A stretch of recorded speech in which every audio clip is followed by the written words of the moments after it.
This YouTube channel does not promote any violent, harmful, or illegal activities. All content provided by this channel is meant for an educational purpose only.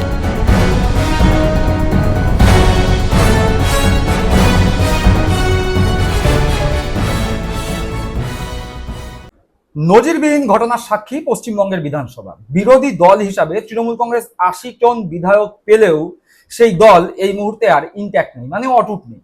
এই মুহূর্তে ঋতব্রত বন্দ্যোপাধ্যায় এবং সন্দীপন সাহা, যারা তৃণমূল কংগ্রেস থেকে expelled, বহিষ্কৃত, সেই দুজন বিধায়কের নেতৃত্বে আরো ৫৮ জন বিধায়ক ঋতব্রত বন্দ্যোপাধ্যায়কে বিরোধী দলনেতা হিসাবে মান্যতা দিয়ে স্পিকারের কাছে চিঠি দিলেন।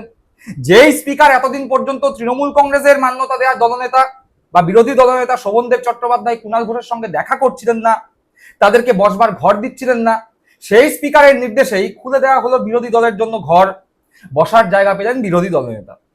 তাই এই মুহূর্তে দাঁড়িয়ে কি অবস্থা? আসল তৃণমূল ঋতব্রত বন্দ্যোপাধ্যায়ের নেতৃত্বে পশ্চিমবঙ্গ বিধানসভায় দায়িত্বশীল বিরোধীর ভূমিকা পালন করবে। গঠনমূলক সমালোচনা হবে সরকারের। সরকার ভালো কাজ করলে তার প্রশংসা হবে, সরকারের কোনো কাজে যদি অসহমতি হয় সেক্ষেত্রে নিন্দা করা হবে।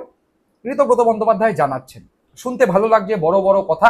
এই ঋতব্রত বন্দ্যোপাধ্যায় অতীতে মমতা বন্দ্যোপাধ্যায়, সুব্রত মুখার্জি, অমিত মিত্রকে দিল্লির বুকে মারধর পর্যন্ত করেছিলেন। এই ঋতব্রত বন্দ্যোপাধ্যায় অভিষেক বন্দ্যোপাধ্যায়ের হাত ধরে তৃণমূল কংগ্রেসে প্রবেশ করেন, সাংসদ হন তৃণমূল কংগ্রেসের প্রতীকে, তৃণমূল কংগ্রেসের শ্রমিক সংগঠন আইএনটিটিউসির সভাপতি হন, তৃণমূল কংগ্রেসের প্রতীকে ২০২৬ বিধানসভা নির্বাচনে ভোটযুদ্ধে অবতীর্ণ হন। মমতা বন্দ্যোপাধ্যায়ের মুখ এবং তৃণমূল কংগ্রেসের জোড়াফুল প্রতীককে সামনে রেখে ভোটযুদ্ধে অবতীর্ণ হয়ে বিধায়কও নির্বাচিত হন এবং বিধায়ক হওয়ার ২০ দিনের মাথাতেই একেবারে তৃণমূল কংগ্রেসে ঢুকে, সুচ হয়ে ঢুকে ফাল হয়ে বেরোলেন, তৃণমূল কংগ্রেসকে ছাড়খাড় করে দিয়ে বেরিয়ে গেলেন। মমতা বন্দ্যোপাধ্যায়ের হাতে তৈরি তৃণমূল কংগ্রেস দল এই মুহূর্তে মমতা বন্দ্যোপাধ্যায়ের হাতে কি রইল?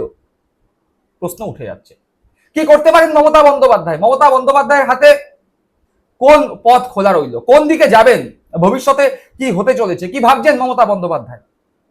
আলাপ আলোচনা রাজনৈতিক মহলে হচ্ছে এবং মোটামুটি ৩ থেকে ৪টি পন্থা বা পথ এই মুহূর্তে মমতা বন্দ্যোপাধ্যায়ের কাছে খোলা রয়েছে। প্রথম পথ, ঋতব্রত বন্দ্যোপাধ্যায়, সন্দীপন সাহা ইতিমধ্যেই দল থেকে এক্সপেলড, সাসপেন্ড। পাশাপাশি মমতা বন্দ্যোপাধ্যায়কে এই যে বিরোধী দল যারা দাবি করছে তারাই আসল তৃণমূল এবং তারা গতকাল চিঠি দিয়েছেন স্পিকারের কাছে বিরোধী দলের মর্যাদা পাওয়ার জন্য। বিরোধী দলনেতা হিসাবে ঋতব্রত বন্দ্যোপাধ্যায় মনোনীত হয়েছেন এই বিদ্রোহী বিধায়কদের সমর্থনে।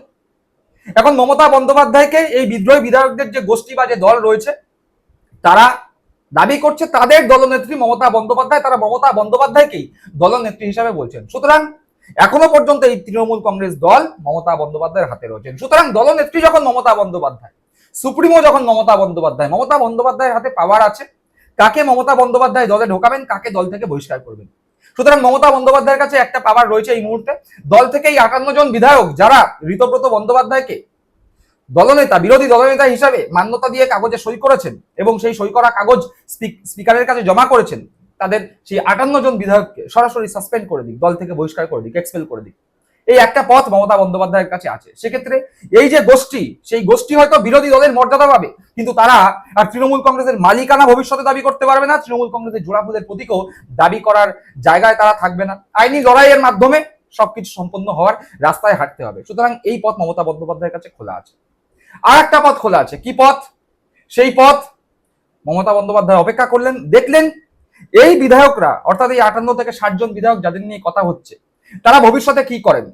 তারা ভবিষ্যতে যদি তৃণমূল কংগ্রেসের যে দল, সেই দলের ওপর দাবি জানায়, যদি প্রতীকের ওপর দাবি জানায়, মমতা বন্দ্যোপাধ্যায় সেই দাবির বিরোধিতা না করে দাবি মেনে নিক। তৃণমূল কংগ্রেসের প্রতীক, তৃণমূল কংগ্রেস দল যা মমতা বন্দ্যোপাধ্যায়ের হাতে তৈরি হওয়া, মমতা বন্দ্যোপাধ্যায়ের দীর্ঘদিনের সংগ্রাম আন্দোলনের ফলে যেই দল ফুলে ফেপে উঠে একদিন পশ্চিমবঙ্গের রাজ্য রাজনীতির মহিরুহে পরিণত হয়েছিল এবং রাজ্যে ক্ষমতায় এসেছিল, সেই দল যখন মমতা বন্দ্যোপাধ্যায়ের হাত থেকে এই বিদ্রোহ ঘোষণাকারী কোট আনকোট বেঈমান বিধায়ক যারা মমতা বন্দ্যোপাধ্যায়ের ছবি এবং প্রতীককে সামনে রেখে জয়লাভ করে আসার পরে মমতা বন্দ্যোপাধ্যায়ের পিঠেই ছুরি মারতে দ্বিধাবোধ করছে না, তারা যখন এই দল মমতা বন্দ্যোপাধ্যায়ের হাত থেকে কেড়ে নেবে, তখন বাংলার সাধারণ মানুষ যারা ৪১% মানুষ মমতা বন্দ্যোপাধ্যায়কে ভোট দিয়েছিল, সেই ৪১% মানুষের কাছে এই বিধায়করা যারা মমতা বন্দ্যোপাধ্যায়ের বিরুদ্ধাচরণ করলেন, তৃণমূল কংগ্রেসের সঙ্গে বিশ্বাসঘাতকতা করলেন, মমতা বন্দ্যোপাধ্যায়ের সঙ্গে বিশ্বাসঘাতকতা করলেন, তাদের বিরুদ্ধে বাংলার মানুষজন সংঘবদ্ধ হবে। তার কারণ তারাও জানেন, যারা বিদ্রোহ করছেন তারাও জানেন মমতা বন্দ্যোপাধ্যায় ছবি সরিয়ে রেখে নিজ নিজ বিধানসভা এলাকায় দাঁড়ালে তারা 500টি ভোটও পাবেন না। এবং সেই জায়গায় দাঁড়িয়ে গোটা বাংলার সমস্ত স্তরের মানুষের, রাজনীতির ঊর্ধ্বে উঠে ধর্ম বর্ণ নির্বিশেষে সকল মানুষের সহানুভূতি মমতা বন্দ্যোপাধ্যায় আদায় করতে পারবেন। এবং মমতা বন্দ্যোপাধ্যায় দীর্ঘদিনের রাজনীতিবিদ, খুব ভালো মতো জানেন যে বাংলার মাটিতে দাঁড়িয়ে তিনি যদি মানুষের সহানুভূতি পান এবং তার যা মাস অ্যাপিল আছে, তার যা জননেত্রী হিসাবে গ্রহণযোগ্যতা আছে, অচিরেই এই নতুন তৃণমূল বা তার হাত থেকে বেদখল হয়ে যাওয়া তৃণমূলকে তিনি যে কোনো দিন ধুয়ে মুছে সাফ করে দিতে পারবেন। তার কাছে পথ থাকবে নতুন দল করা, অর্থাৎ তৃণমূল দল তিনি তৈরি করেছিলেন। সেই দল রাজ্যে ক্ষমতায় এসেছিল, 15 বছর শাসন করেছিল। তারপর সেই দলের প্রতীকেই নির্বাচিত হওয়া 60 জন বিধায়ক তার সঙ্গে যে বেইমানি করেছিল, সেই বেইমানির ফলস্বরূপ তার হাত থেকে দল যদি চলেও যায়, সেক্ষেত্রে যদি তিনি নতুন দল তৈরি করেন, তাহলে সেটাই আসল তৃণমূল।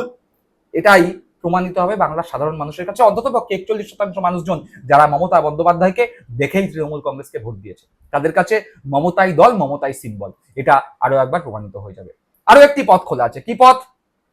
এক্ষেত্রেও মমতা বন্দ্যোপাধ্যায় মেনে নিক যে হ্যাঁ ঠিক আছে, দল তৈরি করেছিলাম, প্রতীক তৈরি করেছিলাম, দলের জন্য কষ্ট করেছিলাম, দীর্ঘদিনের লড়াই আন্দোলন ছিল, সংগঠন তৈরি করেছিলাম, বাংলার বিভিন্ন প্রান্তে দৌড়ে বেরিয়েছিলাম, মার খেয়েছিলাম, নির্যাতিত হয়েছিলাম।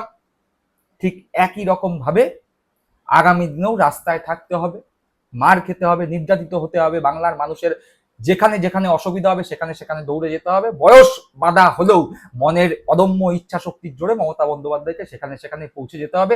সেক্ষেত্রে নিজের দল, তার হাতে তৈরি হওয়া দল যদি বেদখলও হয়ে যায়, সেক্ষেত্রে তিনি তার সঙ্গে যে কজন বিধায়ক বা সাংসদ এই মুহূর্তে রয়েছেন বা ভবিষ্যতে থাকবেন, তাদের নিয়ে কংগ্রেসের সঙ্গে মিশে যেতে পারেন। এবং বলাই বাহুল্য, মমতা বন্দ্যোপাধ্যায়ের মতো দীর্ঘদিনের একজন রাজনীতিবিদ তিনি যদি কংগ্রেসে মিশে যান বা নিজে যেই দল থেকে উঠে এসছেন সেই দলে যদি মিশে যান, সেক্ষেত্রে কংগ্রেসের হাইকমান্ড রাহুল গান্ধী থেকে শুরু করে সোনিয়া গান্ধী, মল্লিকার্জুন খার্গে থেকে শুরু করে কপিল সিব্বল থেকে শুরু করে কংগ্রেসের একাধিক তাবর তাবর নেতৃত্বরা মমতা বন্দ্যোপাধ্যায়কে কিন্তু সাদরে গ্রহণ করে সম্মানজনক পদ দিয়ে কংগ্রেসে বসাবেন। সেক্ষেত্রে শুধুমাত্র রাজ্য রাজনীতি নয়, গোটা দেশের রাজনীতির ক্ষেত্রে মোদী বিরোধী মুখ হিসাবে মমতা বন্দ্যোপাধ্যায়ের কাছে রাজনীতির পরিসর অনেক বড় হয়ে যাবে।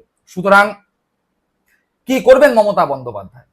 এই মুহূর্তে রাজ্য রাজনীতির ক্ষেত্রে অন্যতম বড় প্রশ্ন, ইতিমধ্যেই তৃণমূল কংগ্রেসের সমস্ত পদ, সমস্ত কমিটি অবসোলেট করে দেওয়া হয়েছে, অবলুপ্তি ঘটানো হয়েছে তৃণমূল কংগ্রেসের পক্ষ থেকে। তৃণমূল কংগ্রেসের টুইটার হ্যান্ডেল এবং ফেসবুকে তা জানানো হয়েছে। আগামী দিনে মমতা বন্দ্যোপাধ্যায়কে এই 58 জন বিদ্রোহী বিধায়কের বিরুদ্ধে ব্যবস্থা নিয়ে দল থেকে তাদেরকে সাসপেন্ড করবেন? তৃণমূল কংগ্রেস দল কি আগামী দিনে মমতা বন্দ্যোপাধ্যায়ের হাত থেকে বেদখল হয়ে যাবে? মমতা বন্দ্যোপাধ্যায় কি নতুন দল তৈরি করবেন, নাকি আগামী দিনে মমতা বন্দ্যোপাধ্যায় আদি তৃণমূল কংগ্রেস যারা এখনো পর্যন্ত মমতা বন্দ্যোপাধ্যায়ের সঙ্গে রয়েছে, 41% মানুষ যারা মমতা বন্দ্যোপাধ্যায়কে দেখেই তৃণমূল কংগ্রেসে ভোট দেয়, তাদের সকলকে নিয়ে কংগ্রেসে মিশে যাবেন? দর্শক বন্ধুরা, আপনারা কি মনে করছেন ভবিষ্যৎ কোন দিকে এগোচ্ছে?